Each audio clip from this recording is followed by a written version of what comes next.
Hello everybody. Hi, welcome back. I'm Dana. And I'm Bridget from Shift One Degree.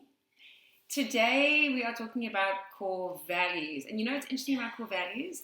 It's not something you think about every day. It's not even something you probably ever think about. And then when things go wrong in a relationship, in a friendship, inevitably it is around core values. So it's almost like when you meet somebody, you should go, hello, what are your core values? Without being weird. And then exchanging a name and all the rest. Because your core values, it's the foundation of who you are. It's what you stand for, what you believe.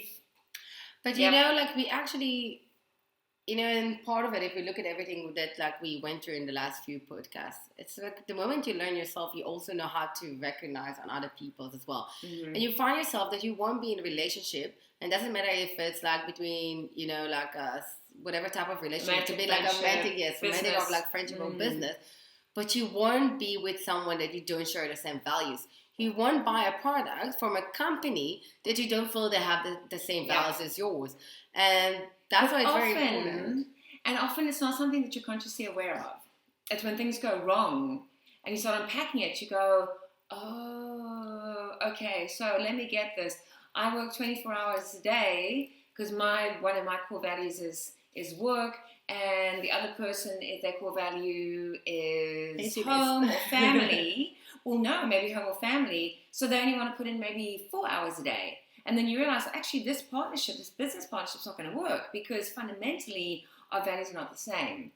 So to help you, but I think, by the way, that it's sometimes you are doing things automatically without being aware for the different values. So you automatically connect to certain people, because that's what you feel from them. That's the type of energy, the way they speak, things like that. But when there is a conflict, that's when you actually sit down and think, and then you realize even more. Like I think more. Yes, I agree. But then again, I think that if you knew the values in the beginning, you almost kind of wouldn't get to that point, because sometimes you only really get to that point when things do go wrong. Yeah, but don't you think that you can also impact someone with some of the things that you do in your values? Because we're going to look at your list. I mean, I do think your values change, and I do think that they can, all of that. I don't think we're stuck in stone or whatever. I do think our values can change. So to help you, we're going to put a link into this podcast so that you can actually go onto it, and basically it's going to give you a whole list of core values. You're going to look through, break it down to a group, break it down even smaller, and then you're going to choose 4 or 5 of those. Because that's the best way, because I don't know, maybe there's a lot of you that just know off the top of your head what your core values are. But most people kind of don't really. I think I thought I know my core values, but when I look at the list and there's so many things, and some of the things are actually, in a way, kind of duplication, like saying the same thing in different ways. Mm-hmm. But when you actually look at the list, you say, okay, I've got more values in me, but as for now, this is what I'm focusing on. These are the things that are important for me now. Yeah. And it's okay that those values that you're gonna write down for yourself now, it's gonna be, let's say, the top 5, like each and every one of us will share. But in 6 months from now, or in a year or more, you're gonna find something different. It's gonna change because your priority in life changed. So your values are shifting with this as well. Yeah, I mean, I remember speaking to a very good friend of mine, and she was saying that manners is probably like the most important core value for her. And she seemed to date people that didn't have manners. And it's only now that she's getting into her late 40s, early 50s, she's going, oh my gosh, it's almost like when I meet a guy, I need to go, what are your values? And if manners are not there, that's going to be a problem, because a lot of her previous relationships haven't worked because her value is manners and theirs hasn't been manners. And I know that seems like a silly example, but it's really important what you value that the other person does as well, because if you're going to be, especially in a romantic relationship, you've got there is a gap, and you need to close that gap, and sometimes the gap won't be able to close, so you are just getting frustrated. And I've spoken to people who've done couple counseling, and they said that very often people get divorced because what they realize, their values are not the same. So the values are very, very important. And it can also happen to, couples that met when they were young, and life changed them. Absolutely. And it's either they grow together or they grow apart. Yeah. And it's fine to say, listen, like, as for now, this is what's important for me. What's important for you? okay, let's either find something in between to work, or maybe it's not. And when we need to say goodbye, and it's on relationship, romantic relationship, it's on a friendship, and on a business level. Because a lot of time we don't get it. But even if I look at my friends, sometimes there is periods of time that I'll be chatting with one friend more, and then a period of time that less, because we're not in the same place in life. She's still gonna be my friend, but we're not in the same place at the moment, and it's fine. And it takes time to learn to admit it. It doesn't mean that the friendship ended. No. Maybe you need just time out. So I would like to share some of my core values. So my first one is growth. I'm a massive, massive, massive believer in growth and development. It's something I'm very, very passionate about and I believe in. So that's also one of mine. Which is great. That's why we do this together, because we believe on how you need to grow. And on a personal level, on a business level, on all the time. And growth. I think that's where our connections also come from. Because definitely. We want to grow all the time.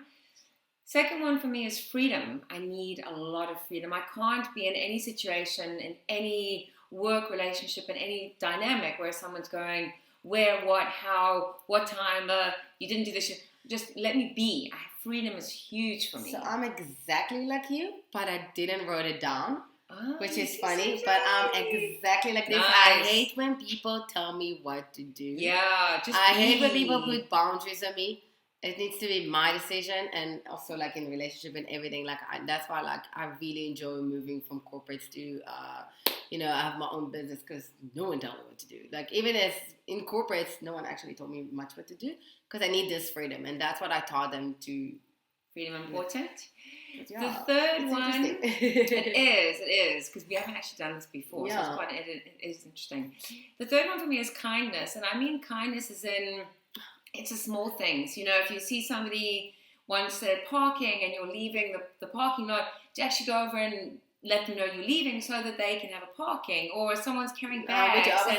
You see, I'm looking at this one, and I'm I also wanted to say it, but I prioritized things differently this time. And if the person's struggling, then help them with the bag. So it's not about saving the world. That's not really my thing. I'm not saying I'm out there to save the world, but I do believe in kindness, and if someone else is struggling, it's the small things you do. If someone fell in the street, just help them to get up. Don't just walk past and pretend you didn't see it. Help them. Yeah. So kindness, so you feel the same, kindness? I feel, but I didn't write it down. As I said, it's kind of funny, because if I see the things that you're saying, I'm it's exactly me, it's exactly what I believe in, but when you need to write 4 or 5, yes, you need to prioritize. 4 or 5, because we can't sit you for 4 days, Yeah. The next one for me is health. I have been obsessed with health and my personal health, which is why I got into fitness and health industry for 10 years, because I'm absolutely obsessed with health for myself. So what other people do with their health, I'll be honest with you, that's why I left the fitness industry. I don't care what you do with your health. You must do whatever you want, eat, drink, whatever you need to do. But for myself, health is very important. I believe in looking after myself. I do by the time I'm in. And the last one for me is optimism. And I just want to share a little story. I was yesterday speaking to somebody who was talking about being informed with the news and always watching the news. And my response to that was, I agree you need to know what's going on, but I don't believe in immersing myself in negativity and bad news. I don't. So whether I want to or not, I'm going to know what's going on. It's impossible not to know about the coronavirus or about, load shedding. We know this. But you know what? It's part of a culture as well. So because I'm from Israel, we are addicted to the news. It's sad, but we are literally constantly all the time around the news, and that's why you can find the 2 types of people. There's no in between. You're either addicted or you are avoiding it. So that's what I'm saying. My core value is optimism, and I don't care. This is not about anyone. It's about my core values. So for me, I'm not going to connect or invest in anyone who is not optimistic, because it doesn't resonate with my core values. So those are mine. I get you. So I'm a very optimistic person, and you know it. And I always choose to see the good in people. Yeah. But I also learned that, because half of my friends are the opposite, that they actually need someone like me in their life. And that's why it's actually a good combination to have people that are the other side, because you teach them otherwise. But I actually didn't write it down. If I look at the ones that I wrote, it's because those are things that are guiding me now in my life. So one of them is actually intuition. I'm learning more and more how to trust my intuition, how to let it guide me as my values, and that is actually tells me yes, no, what to do with things, certain people, yes, no, create a connection. And that's part of it. I said I had growth as well as you.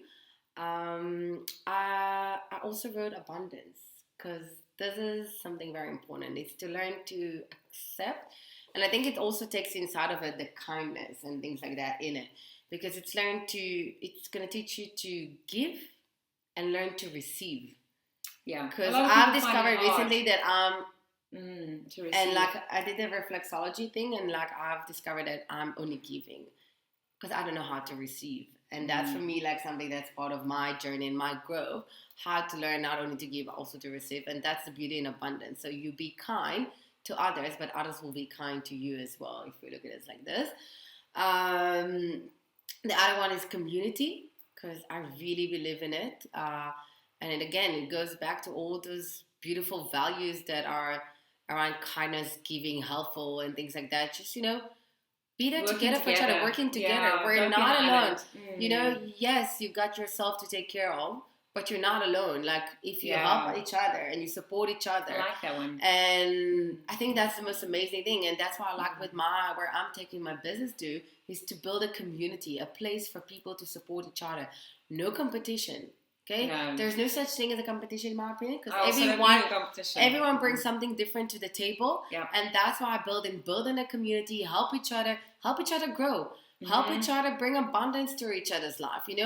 Be kind to each other. That's how you build something like that. So that's why it's very important for me, because I felt like it's putting inside of it a lot of the other values. And the last one is inspiration for me. Yeah, and if I look at everything, like that's the goal of like inspiring and taking all the things that I know in my life, and that's part of, again, being part of a community and just inspire and help other people grow like I'm growing, share with other people, inspire them with my optimism, with the way I think about things, with the point of view of my life and stuff like that. So so if any of those resonate with any of you, maybe you can share with us, maybe share what your core values are. And if you are interested, maybe just click on that link and just go through the exercise. Because it is quite interesting when you sit with maybe a partner or a husband, a wife, friend, whomever, and just talk about your core values, because it's quite interesting. Anyway, that's something we wanted to share with you because we feel it's very important. So to sum it up, just really, as part of all the journeys that we've done till now about knowing yourself, this is part of it. Learn what's important for you, and and it's fine to take some of the values in the list and mix them, combine them to one. And I think this is what I've tried to do, and I think maybe you as well. Yeah. And as we said, like, it's a matter of priority. So what your values now will not necessarily be in a few months from now, because it's all like changing in your life. So it is part of it. And next week, we are going to be talking about how to brand yourself. Yes, because every one of us going through some stuff in life, and that's part of our story. Yes. So how you tell that story, how you tell who you are as a brand. Yeah. So stay tuned with us, do more, and we'll see you next week. Thank you. Bye.